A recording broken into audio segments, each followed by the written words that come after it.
Vous avez vu aujourd'hui le thème du cours, c'est quelque chose d'assez particulier sur lequel je voudrais aujourd'hui insister parce que je crois que c'est quelque chose d'assez surprenant.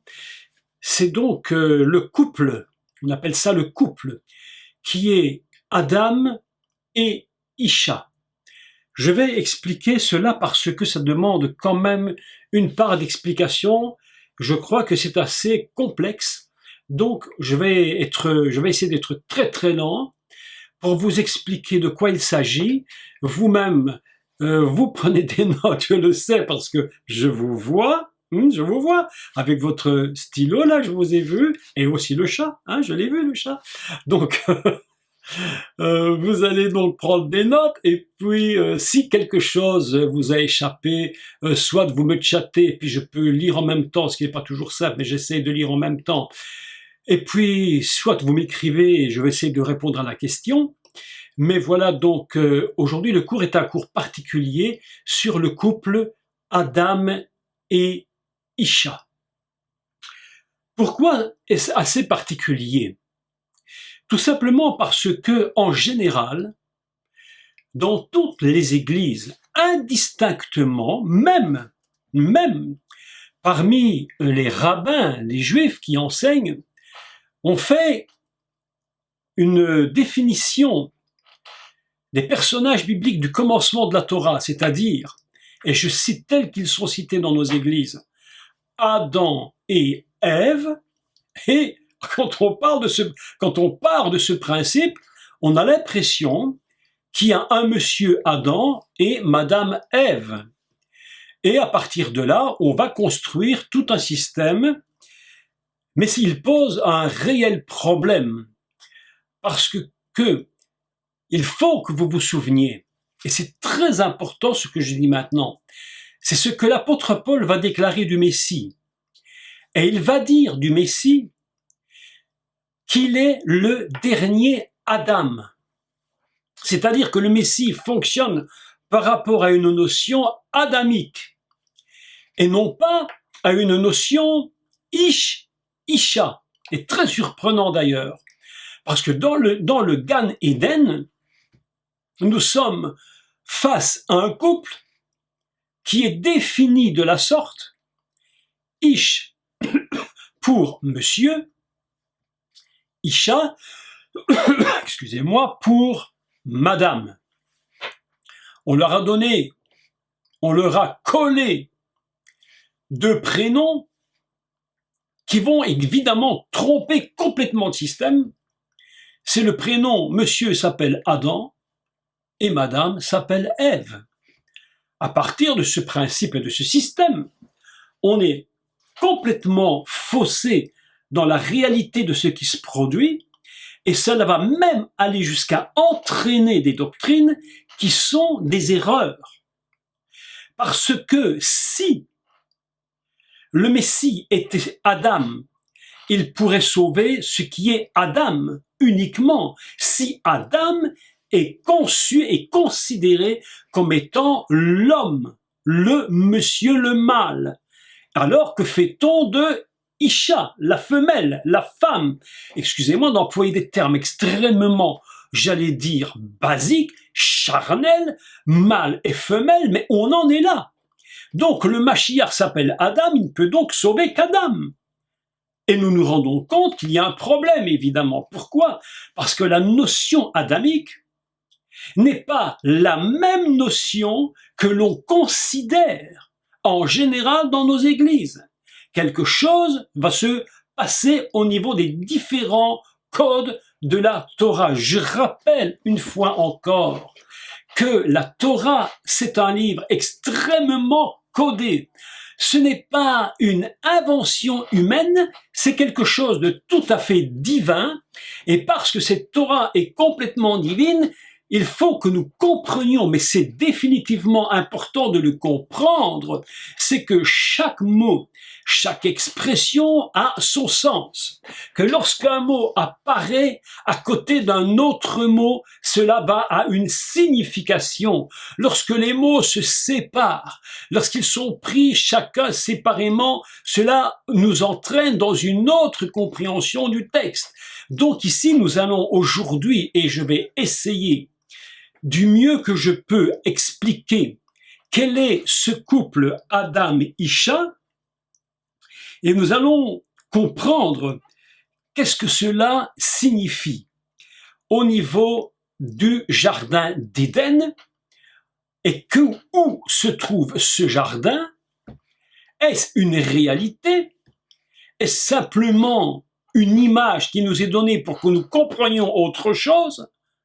Est-ce un ensemble qui s'ajoute? Voilà un peu toutes les grandes questions extrêmement difficiles auxquelles il nous faut aujourd'hui répondre. Donc voilà ce que nous allons essayer de faire.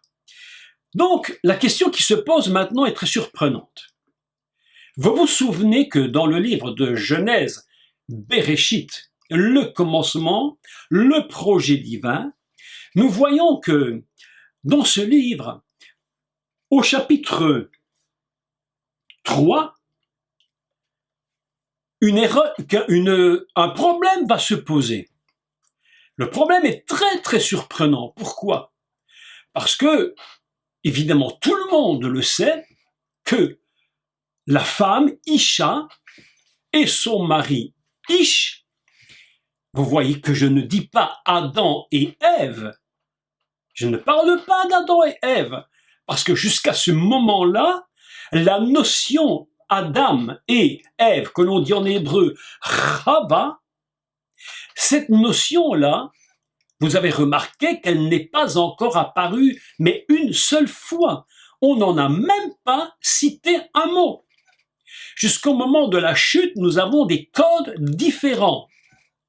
Et lorsque la faute va venir, et que la faute va être produite, premièrement, par la force qu'on appelle Isha, et qu'elle va entraîner une autre force qui se trouve en Éden, et qui s'appelle Ish, nous nous rendons compte que Ish et Isha sont tombés dans le piège.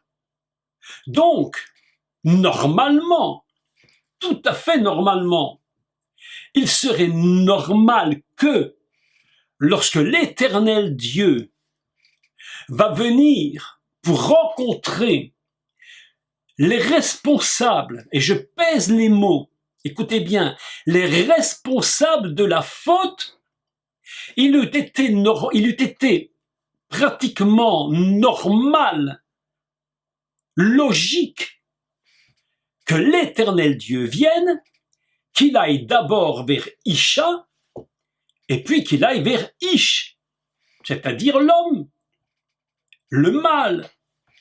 Mais voilà que quelque chose de très surprenant se produit, et Dieu, l'Éternel Dieu, je précise bien l'Éternel Dieu, c'est-à-dire les deux dimensions qui sont représentées dans le code, un code éternité, c'est-à-dire le céleste, où il n'y a pas de temps qui passe, où tout est dans l'éternité, et un code Elohim, code de création. Donc l'Éternel Dieu nous connecte du haut et vers le bas au niveau divin.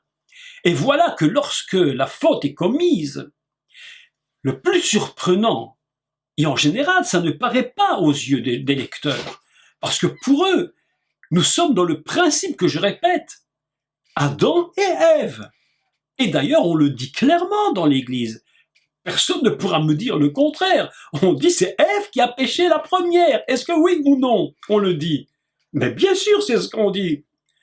Mais je vous rappelle encore une fois que la notion Ève, Chava, n'est toujours pas arrivée dans le texte. Donc, Dieu, l'Éternel Dieu, va se rendre compte de la catastrophe qui s'est produite. Se rendant compte de cette catastrophe, il décide lui-même de marcher dans le jardin, comme c'est écrit plus loin. L'Éternel Dieu marchait dans le jardin. J'ai fait un cours dessus, je crois, que vous pouvez retrouver, je crois, dans des cours qui s'appellent Éden 1, 2, 3, je ne sais plus lequel, il y en a tellement, je ne sais plus. Mais vous pouvez retrouver ces notions-là. Et voilà que l'Éternel Dieu ne s'adresse pas à Ish. Pas du tout. Il ne va même pas vers Ish. Le mot ne vient même pas à la bouche de Dieu. Mais vers qui va-t-il alors? La Torah nous enseigne que l'Éternel Dieu s'adresse à qui? Eh bien à l'Adam. Vous voyez que nous sommes bien dans des codes. Normalement, il aurait dû s'adresser à l'homme, au mari, à la femme, à l'épouse. Mais voilà que apparaît un code. Et le code qui apparaît, c'est le code Adam et le code Isha. Pourquoi? Pour l'expliquer, je suis obligé, ça va jusque là, vous me suivez, hein? Je vous ai à l'œil, hein? Vous me suivez, hein? M'abandonnez pas, hein? D'accord? Vous êtes là. Je suis obligé de revenir une fois encore sur les fondements même de la Torah. C'est très important. Et là, je vous demande, si vous prenez des notes, de prendre votre crayon et d'écrire ce que je vais dire maintenant. Et je vais développer les 4 niveaux de l'humain au niveau céleste, au niveau terrestre et les 4 dimensions de l'homme. Vous allez comprendre qu'au niveau de ce qu'on appelle Adam et Ève, nous allons passer dans des systèmes extrêmement différents. Et c'est obligatoire de l'expliquer, parce que si on ne l'explique pas, nous n'allons jamais comprendre pourquoi Dieu parle à Adam et Isha et non pas à Ish et Isha. Je me répète, mais je suis obligé de me répéter, parce que c'est tellement complexe. Écoutez bien ceci. 4 dimensions. La première dimension, c'est écrit dans la Torah et au chapitre 2, si je ne me trompe, ou même au chapitre 1. Vous vous souvenez que le monde est créé, l'Éternel du Elohim crée son monde, et voilà que le jour 6e, qu'on appelle en hébreu Hashishi, ce n'est pas déjà le mot Shishi qui apparaît, mais le mot Hashishi, qui veut dire le 6e, comme si j'avais dit le jour J. Le 6e jour, l'homme apparaît. Et la Torah nous enseigne plusieurs choses. Il dit 2 points très importants. Première notion, il est dit que Dieu créa non pas Ish et Isha, mais il va créer Adam. Donc l'humain, il est écrit qu'il le fait vaï bra, il le créa. Vaï bra, il le créa au singulier. Son Adam, écoutez, c'est très important, fondamentalement, il est un, unique. Il n'est pas 2, il est un. C'est une unité dans laquelle va se trouver des forces. Vous vous souvenez qu'il est écrit également que Dieu créa l'Adam à son image, Betsalmo, Kidmutnu, comme sa ressemblance. Nous apprenons, première chose, et là, évidemment, il nous faudrait des milliers d'heures, et je crois qu'on ne pourrait même pas arriver à l'expliquer. Quel était l'Adam fondamental? À quoi ressemblait-il? Nous sommes évidemment perdus. Et vous savez ce qui nous perd? Vous savez ce qui nous induit dans une erreur? C'est l'idée que l'on a à travers les films que l'on voit. Hollywood et tous ces films nous donnent des idées sur l'Adam tellement incroyables qu'elles nous cachent complètement la réalité de ce qu'était l'Adam fondamental. à l'image, il n'est pas Dieu, mais il est à l'image de Dieu. Il y a quelque chose en lui qui est d'une puissance, mes amis, d'une puissance, mais absolument, mais considérable. Je crois qu'on n'a même pas une imagination suffisante pour comprendre ce qu'était cet Adam fondamental, incroyable, d'une puissance, d'une force, d'une lumière absolument inimaginable. Et cet Adam que Dieu a créé, il l'a tellement fait, j'allais dire, proche de lui. Il est tellement proche de lui. D'ailleurs, la valeur de Adam, elle est combien? Elle est 9. Adam vaut 9. La nature divine, on la considère à 10. Donc, nous sommes tout à fait proches de Dieu. Et le cœur de Dieu pour son Adam est absolument inimaginable parce qu'il est d'une force. Il contient en lui des dimensions extraordinaires, mais il est un.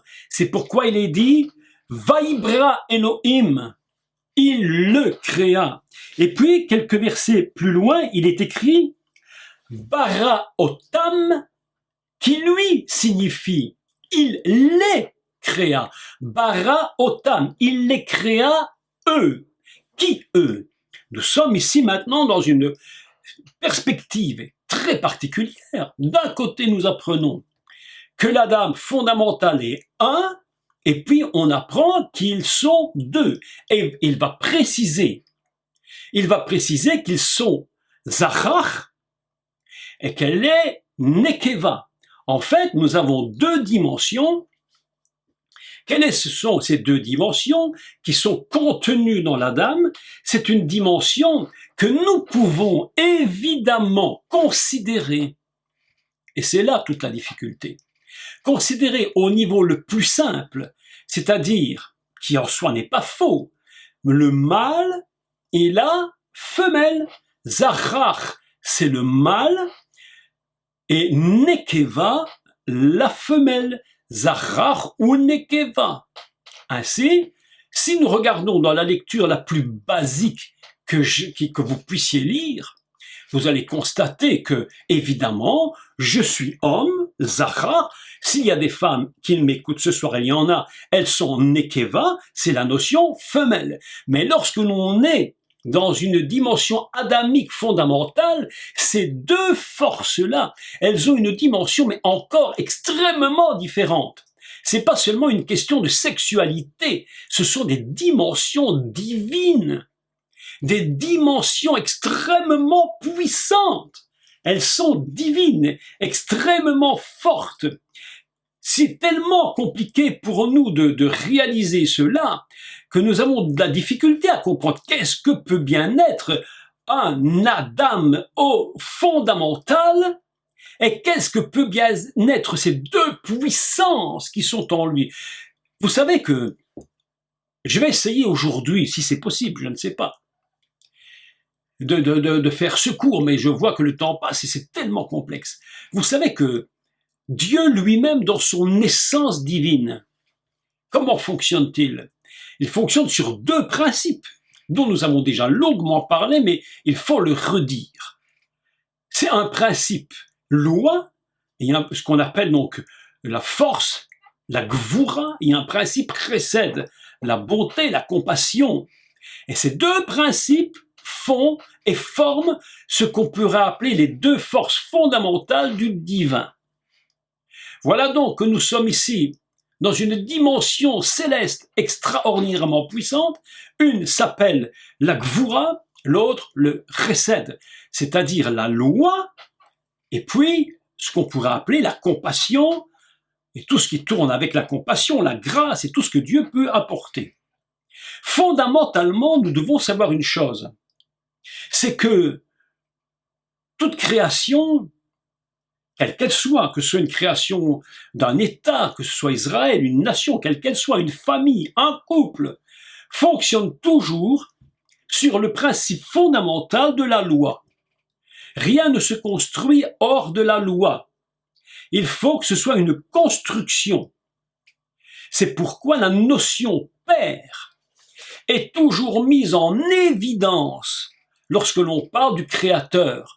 Parce que sans la notion de la loi, il n'y a pas possibilité de construire quoi que ce soit. Un couple existe parce que dans un couple, il y a des règles qui sont établies, des lois qui s'établissent. Une nation va s'établir parce qu'il y a des lois qui vont s'établir. Lorsqu'Israël existe, la première chose que Dieu va lui donner lorsqu'il sort d'Égypte et qu'il va se trouver devant la montagne, c'est la notion de la loi. Dieu ne vient pas lui disant « je te fais grâce là », il lui dit « je te donne de la loi pour que tu te construises ». Autrement dit, cette notion va nous montrer le fondement même de ce qu'on appelle le Père, l'Agvoura, la force. Nous sommes maintenant toujours dans cette première partie où nous apprenons une chose, c'est que Dieu est d'abord, il crée son Adam et il le fait dans l'unité. La deuxième chose, on apprend que il y a deux forces très puissantes en Adam, et c'est ici tout le mystère qui va se développer, c'est la force Ish et la force Isha qui sera manifestée à travers les deux puissances féminins, masculins au niveau des yeux terrestres, mais également au niveau céleste. Première chose. Le deuxième point, au niveau de l'Adam, c'est qu'à un moment donné, Dieu va déclarer « Il n'est pas bon que l'homme soit seul, je lui ferai donc une aide semblable à lui ». De nouveau, nous pouvons lire le texte au niveau le plus simple, le plus basique, et tout le monde va comprendre ce texte le plus basique qui soit, je lui ferai une aide semblable, autrement dit, il y aura un monsieur et une madame, il y aura Adam et il y aura Ève, parce que Adam est tout seul, et Adam, dans l'idée générale, puisqu'il est tout seul, il s'ennuie, puisqu'il s'ennuie, alors on ne peut pas le laisser tout seul, il faut quand même ne pas le laisser. On va donc lui donner une aide, on va lui donner une femme, c'est l'idée fondamentale. Nous avons donc, premier point, la notion adamique unique. Puis nous rentrons dans le principe du couple. Et le principe du couple, lui, s'appelle Ish et Isha. Puis, nous avons la troisième dimension, celle qu'aujourd'hui, nous allons essayer d'expliquer, c'est la dimension Adam Isha. Puis, une quatrième dimension va apparaître, mais plus tard. C'est la dimension Adam Chava, qu'on appelle Adam et Ève. Et cette dimension-là, elle va apparaître pour sauver une situation extrêmement dramatique qui a été causée à un certain niveau, et il va falloir réparer ce niveau, et pour réparer ce niveau et pouvoir reconstruire, il va falloir donner une dimension particulière au couple, et le couple va changer en s'appelant Adam Chava, c'est-à-dire Adam et Ève, Chava, qui signifie la vie. Vous comprenez que nous sommes maintenant dans une situation extraordinairement complexe, puisque d'habitude, nous avons l'idée fondamentale que dans le jardin d'Éden, dans le Gan Éden, se trouvait un homme et une femme qui étaient Adam et Ève. Et nous nous rendons compte subitement, à travers la lecture du texte, qu'en fait, Adam et Ève n'étaient pas dans l'Éden, directement dans l'Éden. Ils sont apparus après cela. Lorsque Dieu, après, va les chasser. Déjà là, les deux termes utilisés sont assez inimaginables et demandent eux-mêmes beaucoup d'explications. On dit que Dieu les chassa, et le deuxième terme utilisé, on dit que Dieu les divorça, littéralement traduit. Il y a donc un renvoi, vaishlach, et puis vaigaresh, que l'on traduira littéralement par « il divorça », il les divorça, il se sépara comme il y avait un divorce. Dieu ne peut plus fonctionner avec eux dans l'état où ils sont. Il va donc falloir une réparation fantastique. Cette réparation va devoir se produire parce qu'il faudra récupérer la faute, la réparer et puis payer la faute, et ce sera le travail adamique. Que se passe-t-il au niveau donc du couple maintenant Adam et Isha? Pourquoi Dieu va-t-il utiliser ce couple? Pourquoi ne dit-il pas l'Éternel Dieu, Dieu l'Éternel Dieu dit à Ish? Pourquoi va-t-il vers l'Adam? Parce que en réalité, la faute, elle est commise au niveau adamique. Même si la faute a été, je vais dire, commencée par Isha, lorsque Dieu regarde, ce que lui voit, ce n'est pas ce que nous voyons nous. Qu'est-ce que l'homme voit? L'homme voit quoi? Il voit un homme et une femme. Dieu ne voit pas la même chose. Lorsqu'il est dans son ciel et qu'il regarde ce qui se passe, il voit son Adam. Et il se rend compte que la force qui est dans l'Adam, c'est pourquoi il s'adresse à lui, elle est perturbée. Il y a quelque chose qui a perturbé la force intérieure de l'Adam. Comment s'appelle cette force qui a perturbé l'intérieur? C'est cette force qu'on appelle Isha. Et vous savez qu'un des grands problèmes, un des très très grands problèmes, c'est lorsque on a l'habitude de développer le thème de l'Éden uniquement au niveau terrestre, alors que Dieu ne le voit pas du niveau seulement terrestre. Il le voit dans une dimension beaucoup plus, j'allais dire, élevée, différente. Il regarde, et que voit-il? C'est Adam. Et il se rend compte que dans l'Adam, un problème s'est posé. Mes amis, je vous dis une chose. Si vous avez la capacité de vous élever un moment avec moi, et de passer dans une dimension au-dessus, vous allez constater qu'en réalité, l'Éden, il se trouve où? Il y a plusieurs niveaux d'Éden, comme il y a plusieurs niveaux de Adam et de couple adamique. Il y a un Éden céleste, que nous retrouvons d'ailleurs dans le livre de l'Apocalypse. Il y a un Éden terrestre. Il y a des niveaux édéniques. Et lorsque Dieu regarde, il se dit, mais cet Éden, il n'est pas seulement, écoutez-moi, parce qu'ici c'est tout le mystère du couple Adam-Isha. L'Éden, ce n'est pas seulement un endroit dans lequel se trouvent deux personnages. L'Éden est aussi et avant tout un endroit qui se trouve en nous. Non seulement nous sommes en Éden, mais l'Éden est en nous. Et puisque l'Éden est en nous, c'est là que se passe le véritable conflit.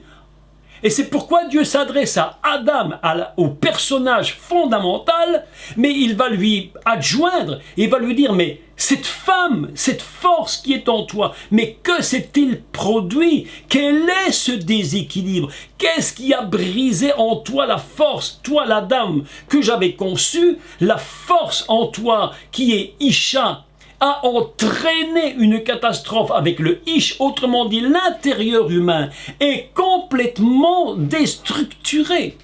C'est une catastrophe. Si ce n'était qu'une faute, mes amis, écoutez-moi, c'est dur à comprendre, mais si ce n'était, et c'est pas péjoratif, si ce n'était que, mais si ce n'était qu'une faute à l'extérieur, ce serait évidemment beaucoup moins complexe qu'une faute qui se produit à l'intérieur de l'homme. Autrement dit, l'Éden, l'homme est en Éden, et l'Éden est aussi dans l'homme, et c'est ça que Dieu regarde. Lorsque Dieu regarde, il voit l'Éden dans l'Adam, et il lui dit, mais Adam, mais que s'est-il passé avec Isha? Comment cette force est-elle venue en toi? Comment a-t-elle pris le pouvoir? Et nous sommes tous, mes amis, tous, vous, moi, confrontés à ce problème. Il y a en nous cette force qui essaye de dominer sur une autre force. Vous avez remarqué que dans les couples, il y a toujours le dominé et le dominant. Est-ce que vous avez remarqué cela? Dominé-dominant. Et lorsque l'équilibre est rompu au niveau du dominé-dominant, eh bien on se rend compte que le couple est en train de basculer. Et que le principe édénique que Dieu avait prévu dans l'équilibre est en train de basculer. Dieu regarde sa création et qu'est-ce qu'il voit? Qu'est-ce que Dieu regarde? Il regarde l'Adam fondamental et il se rend compte qu'il est en train de basculer dans une catastrophe. C'est pourquoi Dieu ne s'adresse pas à Ish en lui disant « Mais Ish, quel est ton problème ?» Non, Dieu voit la globalité de son humanité. Il voit la globalité de l'Adam. Il ne voit pas seulement un acte extérieur, mais il voit une globalité dans l'acte. C'est ça le problème, c'est ça la grande vision de Dieu. C'est pourquoi, si la faute avait été commise uniquement par Ish, il aurait fallu un Messie qui soit Ish. Et on n'aurait pas appelé Yeshua Adam, on l'aurait appelé Ish. Si la faute n'était qu'une faute Isha, toute seule, mais on n'aurait pas besoin d'un Messie Adam, on aurait besoin d'un Messie Isha. Mais Dieu ne regarde pas cela comme ça. Dieu regarde la globalité de son Adam. Et il se rend compte que la faute se trouve dans l'intérieur même, dans l'intériorité de son Adam. C'est pourquoi il s'adresse à l'Adam et lui pose la question, mais que se passe-t-il avec la force Isha ? Mes amis, je sais que c'est un peu compliqué, peut-être à comprendre, mais c'est si important, parce que sinon, à quoi servirait un Mashiach qui s'appellerait Dernier Adam? Pourquoi faudrait-il qu'il s'appelle Dernier Adam? Si ce n'était pas la totalité qui intéresse Dieu. L'Éternel Dieu regarde la globalité de son être. C'est cela qu'il regarde. Et il se rend compte qu'à cause de ce déséquilibre qui s'est produit à l'intérieur, parce que le déséquilibre, il se produit à l'intérieur de l'Éden. À l'intérieur de l'Éden même se produit le conflit. Et c'est pourquoi il y a un déchirement complet. Et quasi une explosion inimaginable du lieu édénique. Quelque chose ne fonctionne plus. Dieu regarde. Il se rend compte que qui devait être une aide pour l'homme, tout à coup devient son problème. Mais vous savez que dans un couple, parlons intérieurement du couple édénique. Je ne parle pas de monsieur et madame, je parle de l'intériorité édénique d'un couple. Comment fonctionne une intériorité édénique totale? C'est dans un équilibre. Vous savez que le mot, quand Dieu dit « je lui ferai une aide semblable à lui », on dit « ezer kenegdo ». En réalité, cette fonction-là n'est pas une fonction de subordination, c'est une fonction fondamentalement équilibre. C'est-à-dire que c'est comme une équivalence. La force Isha est en l'Adam une force d'équivalence. Ce n'est pas une force inférieure, mais d'une équivalence. Quel est le problème de l'Éden? C'est lorsqu'une force prend pouvoir sur une autre force. Lorsqu'il y a une domination sur l'autre et que la force qui devait être là pour aider est en train de basculer et elle va faire littéralement renverser le principe fondamental et c'est ainsi que la faute va se commettre. Et c'est pourquoi Dieu regarde son Adam et lui dit « Mais comment se fait-il? Où en es-tu maintenant que tu t'es laissé prendre et que cette force intérieure, elle t'a complètement déstabilisé? Maintenant, tu es tombé dans le piège. » Est-ce que vous me comprenez? C'est extrêmement important au niveau de la fonction messianique. Il n'y a pas de Mashiach si nous ne pouvons pas comprendre l'union totale de l'Adam. C'est impossible. C'est pourquoi l'apôtre Paul dira lui-même que dans l'union d'un homme et d'une femme, c'est un mystère. Il le dit, un mystère par rapport à qui? Au Mashiach. Parce que c'est la fonction messianique qui englobe la totalité. L'Éden fondamentalement, ce n'est pas seulement monsieur et madame, la vilaine madame, ah la vilaine Ève, oh elle est tellement mauvaise la Ève, c'est à elle que viennent tous les problèmes, ah la méchante, oh là là là là. Mais mes amis, aujourd'hui nous lisons un texte, si c'était elle la seule mauvaise, l'Éternel Dieu aurait été la voir et lui aurait dit, Isha, mais qu'est-ce que tu as fait? Mais qu'est-ce que tu as fait? Mais Dieu dit non, c'est pas comme ça que je vois les choses. Je regarde mon Adam et je pose la question à mon Adam, où en es-tu? Que se passe-t-il par rapport à la force que je t'ai donnée? Quelle est cette notion, Isha, en toi? Comment t'es-tu laissé prendre au piège?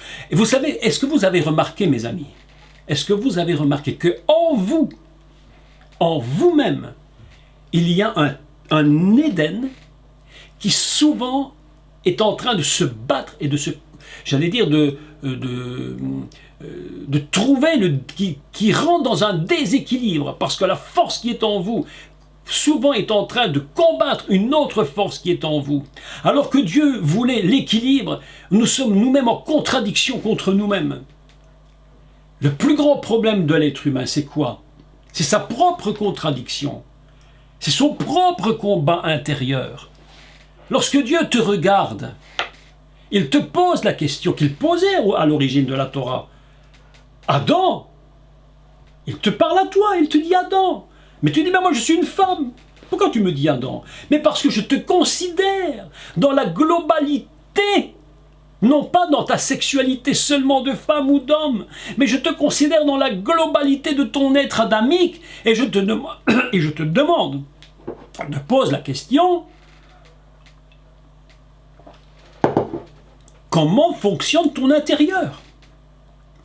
Est-ce que tu fonctionnes au niveau des forces qui sont l'une avec l'autre en train de céder? Ou est-ce qu'il y en a une qui est toujours en train de te dominer par rapport à une autre force qui est en toi? Évidemment qu'à première vue, c'est logique. Quand nous nous regardons, nous voyons des hommes et des femmes. Mais lorsque Dieu regarde, il regarde au-delà simplement de l'homme et de la femme, du mâle et de la femelle. Il regarde dans une autre mesure. Ce qui l'intéresse lui, c'est que son Adam fondamental puisse être réparé. C'est la raison pour laquelle, lorsque le Mashiach Yeshua va mourir sur la croix, il va faire une tchouva en Éden et il va faire un tikkun, une réparation en Éden. Pour réparer quoi? Pour réparer Ish et Isha? Mais c'est pas ça le problème. Non, pour réparer Adam, réparation de l'Adam, et remettre en place à l'intérieur de son Adam les structures fondamentales d'origine, celles qui sont en train de céder. Nous avons besoin en nous d'être équilibrés dans nos forces, qu'une force en nous n'aille pas dominer sur une autre, mais les forces en nous sont données pour nous révéler qu'en nous, il y a une structure qui est là pour nous aider à avancer, à devenir véritablement ce que Dieu veut que nous soyons. Ainsi, lorsque le Mashiach Yeshua vient sur terre, il va réparer Adam. C'est pourquoi lorsqu'il monte au ciel, regardez bien ce que je dis, et vous allez me comprendre, j'espère que vous me comprenez. Lorsque le Mashiach monte au ciel, qui entraîne-t-il avec lui? Mais il entraîne avec lui quoi? Fondamentalement, un Adam réparé. Un Adam réparé. Lorsque nous venons à la croix, qu'est-ce qu'il répare en nous? Ce qui est détruit. Mais vous dites, je suis homme, je suis femme. Mais ce que Dieu voit, c'est que l'Adam va nous prendre, va nous réparer en tant qu'Adam pour que nous soyons unis avec lui dans la notion adamique fondamentale céleste. Et ainsi nous pourrons le rencontrer. Nous monterons avec lui, non pas seulement en tant qu'homme, femme, mais en tant qu'Adam unis ensemble dans une unité. Nous allons nous trouver fondamentalement en lui pour l'éternité. C'est pourquoi, lorsqu'il est dit qu'il est Adam, il vient sur terre, le Mashiach vient sur terre pour pouvoir réparer la faute originelle. Et c'est pourquoi, je le redis, mais c'est si important, lorsque l'Éternel Dieu vient après la faute, il s'adresse, la première notion qu'il dit, c'est « Adam, où en es-tu » ? Adam, où en es-tu ? Et l'Adam, il va essayer de s'expliquer. Il va donner des réponses, pas toujours pas très claires, mais il va dire, écoute, c'est la femme, c'est-à-dire Isha, que tu m'as donnée, qui pose problème. Donc il se tourne vers Isha et lui parle. Il dit, mais Isha, que s'est-il produit? Qu'est-ce qu'il s'est passé? Comme si Dieu ne le savait pas. Mais évidemment, la discussion, donc le dialogue va commencer de s'établir. Fondamentalement, l'Éden contient deux niveaux en lui. Et je vais clôturer par cela. Les deux niveaux qu'il contient, ce sont deux forces divines d'une puissance extraordinaire et qui vont apparaître lorsque Dieu dira « l'homme a besoin de ne pas être seul ». Vous voyez que les niveaux de compréhension sont extrêmement compliqués et on peut lire le texte à plusieurs couches différentes. En général, c'est compliqué parce qu'on lit toujours à la même base. Mais lorsque l'on monte dans la révélation, on arrive à comprendre qu'il y a d'autres niveaux. Donc l'homme, lorsqu'il se trouve dans cette situation, l'Éternel Dieu va vers lui et il parle à son Adam et il lui dit « Adam, mais que s'est-il passé? Je t'avais donné une aide, mais comment tu t'es fait prendre? Comment ce déséquilibre en toi s'est-il produit? Comment peut-on réparer maintenant cette faute? » Alors va apparaître un nouveau couple. Vous savez, le nouveau couple, lui, d'une importance absolument incomparable. Ce nouveau couple va s'appeler non plus Adam et Isha, mais écoutez comment il s'appelle maintenant. Écoutez comment il s'appelle. Il ne s'appelle pas Ish Chava, pas du tout. Il s'appelle Adam Chava. L'Adam est celle qui est maintenant vie. Est-ce que vous me suivez?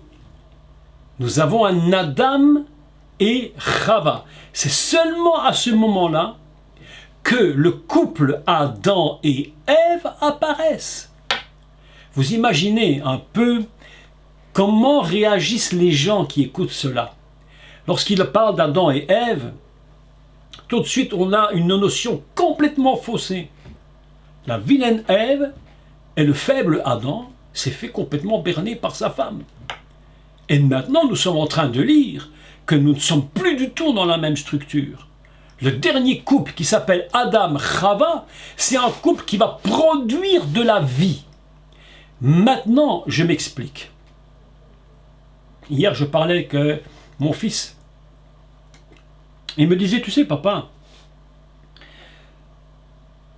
et vous savez comment la conversation est venue, je fais juste une petite parenthèse. Il y a une semaine et demie, ce grand chanteur, Aznavour, qui est décédé, on en a parlé beaucoup à la télévision, on a écouté ses chansons, et voilà. Et puis, hier soir, il y avait un programme sur lui, et mon fils écoute ça. Et puis, il me dit, tu sais, papa, une chose que je comprends maintenant, une vérité, mais inimaginable, mes amis, écoutez, une vérité, mais inimaginable. Il me disait, tu sais, papa, quand un homme meurt sur la terre, un homme meurt, ce qui n'était pas la volonté de Dieu, lorsque la notion adamique est en train d'éclater, et que Dieu dit à la dame, mais tu vas retourner dans la poussière, tu mourras. En fait, il parle à Isha, les deux forces mélangées. C'est à eux qu'il parle. Mais il le dit à la dame, puisqu'il considère que c'est une unité indivisible. Et il me disait, mais tu te rends compte, papa, lorsque un homme meurt sur terre, la douleur incroyable, inimaginable que Dieu ressent. Mes amis, on dit, d'après les statistiques, mais c'est des statistiques, des approximatifs évidemment, qu'une personne meurt tous les 3 secondes sur Terre. Mes amis, imaginez ce que le Père créateur ressent à l'intérieur de lui. Chaque être qui meurt, c'est une notion adamique qui est en train de disparaître. Et le cœur du Créateur, le cœur du Père est dans une douleur extrême que nous ne pouvons même pas imaginer.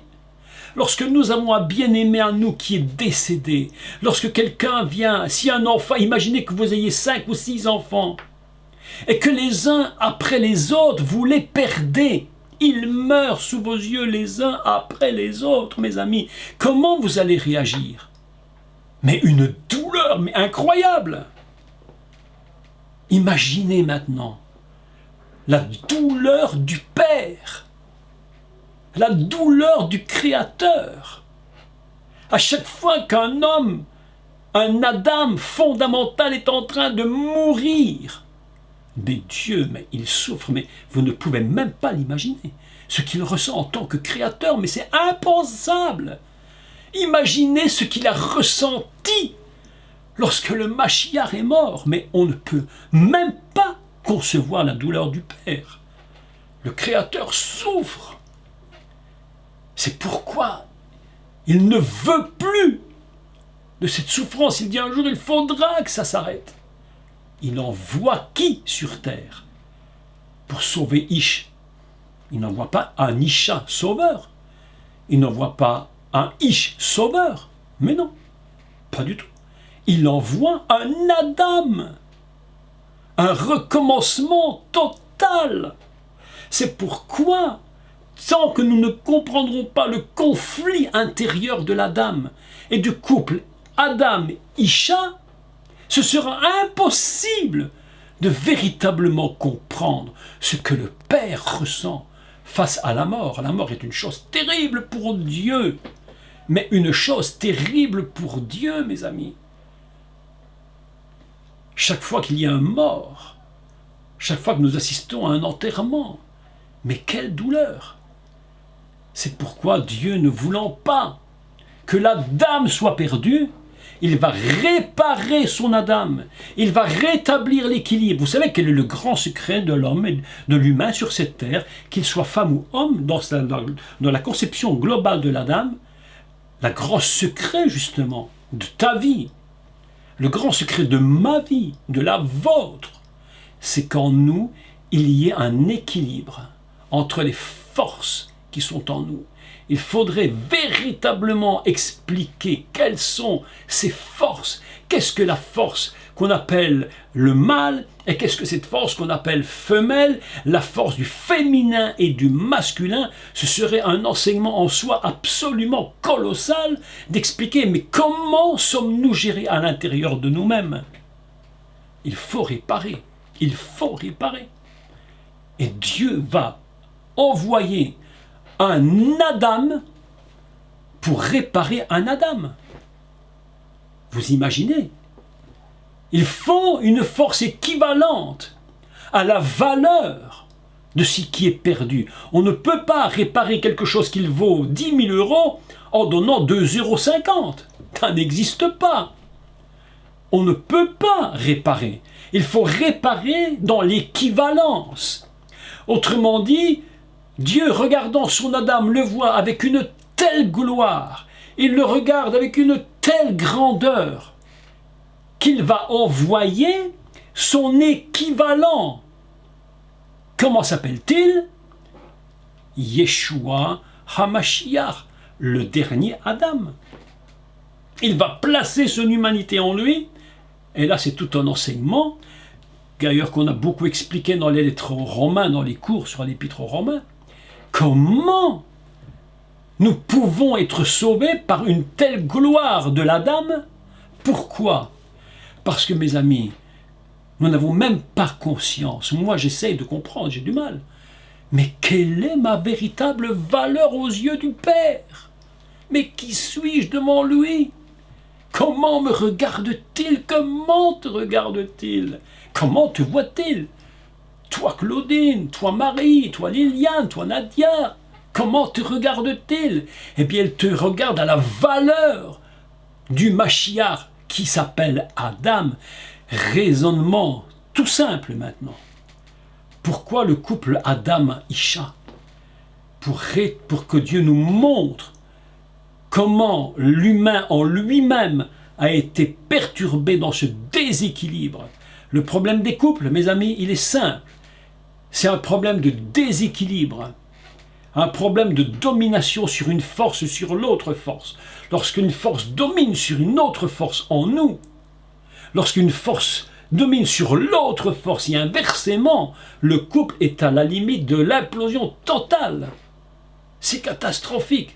C'est pourquoi nous devons, nous, en tant qu'humains, prendre ces forces célestes, les ramener à notre compréhension humaine et dire, mais comment allons-nous gérer ces forces pour que nos couples fonctionnent?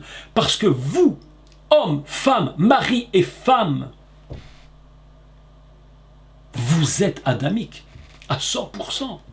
Vous, les célibataires, ne croyez pas que vous n'êtes pas adamiques, parce qu'en vous se trouvent également ces forces qui doivent s'équilibrer.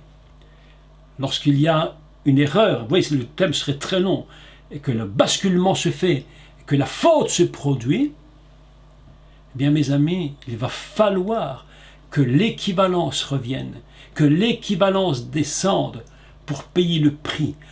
Je vous le dis, je vais terminer. On ne rachète pas un trésor de milliards de dollars en donnant simplement 50 cents.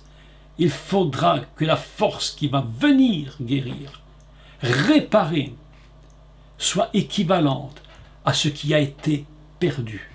C'est très important. L'être humain lui-même n'arrive pas toujours à réparer comme il le doit. Mais Dieu, lui, a regardé. Lorsqu'il a vu ce qui s'est produit dans le Gan Eden, immédiatement la pensée de Dieu était « il faut trouver une solution équivalente ». Et l'apôtre Paul, qui était un homme extrêmement érudit dans les choses de Dieu, a tout de suite saisi que le Mashiach s'appelait Adam et qu'il était venu pour réparer la faute du jardin, dans le jardin, et qui va lui redonner sa fonction fondamentale, celle qui était à l'origine. Vous vous souvenez que le Mashiach, et c'est un enseignement fantastique et je devrais absolument le faire un de ces jours, expliquer ce qu'on appelle la transfiguration. Vous vous souvenez lorsque le Mashiach est monté sur la montagne qu'il s'est transfiguré. L'expression la transfiguration, en réalité, c'est pas écrit. C'est un titre qu'on a rajouté. C'est rajouté. Parce qu'en réalité, il ne s'est pas seulement transfiguré. Même si son visage a changé complètement dans la lumière fondamentale divine, il était l'Adam dans la lumière d'origine. S'il est dit que ses vêtements même étaient devenus blancs comme il n'était pas possible qu'on puisse voir quelque chose de blanc, c'était incroyable. Il est basculé complètement dans la fonction adamique fondamentale. C'est le Mashiach. C'est ce qu'il fera. Et c'est ce qu'il va faire rapidement. Lorsque nous aurons compris que nous ne sommes pas que Ish et Isha, mais que nous sommes une globalité adamique, et que nous devons remettre en place tout un équilibre, et que cet équilibre sera d'abord la faute réparée par le Mashiach, un retour, une réparation, et que nous-mêmes nous allons rentrer dans le système avec lui, et que là tout va se mettre en place. Et lorsque nous serons avec lui, l'apôtre Paul va déclarer ceci d'une façon extraordinaire: nous serons tel il est. Nous serons tel il est. Dans la gloire et la lumière. Voilà ce que représente en quelques mots, extrêmement faible, je vous l'accorde, je sais que c'est très compliqué, extrêmement faible, difficile, bien sûr, d'expliquer tous ces différents niveaux adamiques, mais tellement important de comprendre que tout ce qui est écrit dans la Torah, eh bien, tout doit être pris, j'allais dire, au pied de la lettre, c'est le cas de le dire. Nous nous mettons devant la lettre, devant le mot, et nous pouvons comprendre pourquoi il y a 4 dimensions que je répète et je clôture. Adam, Ish, Isha, Adam, Isha, Adam, Chava, le tout englober dans ce qu'on appelle Zarar ou Nekeva la notion mâle, la notion masculine et la notion féminine divine. C'est tout le secret. Et vous avez vu que le Mashiach fonctionne mais parfaitement dans cette notion. Le Mashiach lui-même, il a une compassion extrême, mais attention, écoutez bien, la compassion du Mashiach n'a jamais dominé sur la notion de loi. C'est pourquoi il faut comprendre ce que je dis. Le Mashiach est totalement équilibré dans la notion de la loi et de la grâce. Et aucun des deux ne domine sur l'autre. Ils sont tous les deux en train de s'ajouter et cette compassion est comme une aide pour expliquer comment fonctionne cette loi. Le Mashiach, lorsqu'il a commencé son ministère, il est venu, il a dit « Je suis venu pour sauver ». Et la notion, j'allais dire, du chesed et de la bonté était le commencement de son ministère. Et lorsqu'il termine son ministère, il va se remettre dans la notion de la gvoura. Il dit « Il faut que je remonte vers le Père ». Et lorsqu'il reviendra, eh bien, ce sera la notion Père qui prendra le dessus. Et lorsqu'il était sur terre, c'était la notion, je vais dire, bonté qui était là. Il est venu pour sauver, mais aucune des deux forces n'a jamais détruit une autre force. C'est ça le secret. Vous savez, le problème, je pourrais parler encore beaucoup sur ça.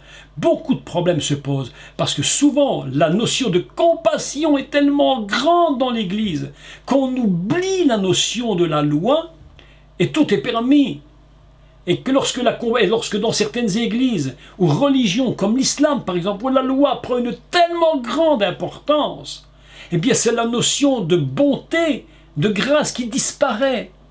Le Mashiach, pas du tout. Il n'y a aucune force qui se détruit. Elles sont ensemble, elles fonctionnent. C'est pourquoi il s'appelle l'Adam, le dernier, parce qu'après lui, il n'y en aura plus jamais un autre qui fera ce qu'il a fait. Ce que Dieu nous demande aujourd'hui, et c'est simple, c'est que nous soyons une notion d'amix complète, totale, et que nous comprenions où est venue l'erreur de la force intérieure qui, dans ce cas présent, et on pourra reparler d'autres choses plus tard, mais aujourd'hui je me tiens au texte celui-ci, la force Isha a posé problème parce que le déséquilibre s'est produit. Je vais clôturer, sinon je peux encore vous parler de nombreuses heures, ce sera impossible. Mais voilà ce que je voulais dire en quelques mots aujourd'hui sur cette notion des 4 niveaux adamiques de l'Éden. C'est absolument extraordinaire, extraordinaire, mes amis. Que vous soyez mariés ou pas, que vous soyez seul ou pas, célibataire, vous êtes dans la notion adamique. Et je vous demande une chose, apprenez à vous équilibrer, à ne pas vous détruire en vous-même et qu'une force ne détruise pas l'autre. Ne soyez pas hyper compassion, ne soyez pas hyper loi, soyez dans la notion d'équilibre. Que Dieu vous bénisse. Nous nous retrouvons samedi matin pour le cours sur Ishmaël et nous allons continuer et je vais utiliser ce que j'ai dit ce soir pour parler d'Ishmaël de nouveau samedi matin parce que c'est le même problème qui s'est posé lorsque la notion féminine a bousculé la notion masculine. Que Dieu vous bénisse. Merci à tous de m'avoir écouté. Vous êtes formidables, tellement patients avec moi et j'essaie d'être le meilleur possible et d'expliquer le mieux possible, mais c'est pas toujours simple. Merci d'avoir beaucoup de patience. Je vous aime tous. Priez pour moi, je prie pour vous. Et à samedi matin et à bientôt. Merci.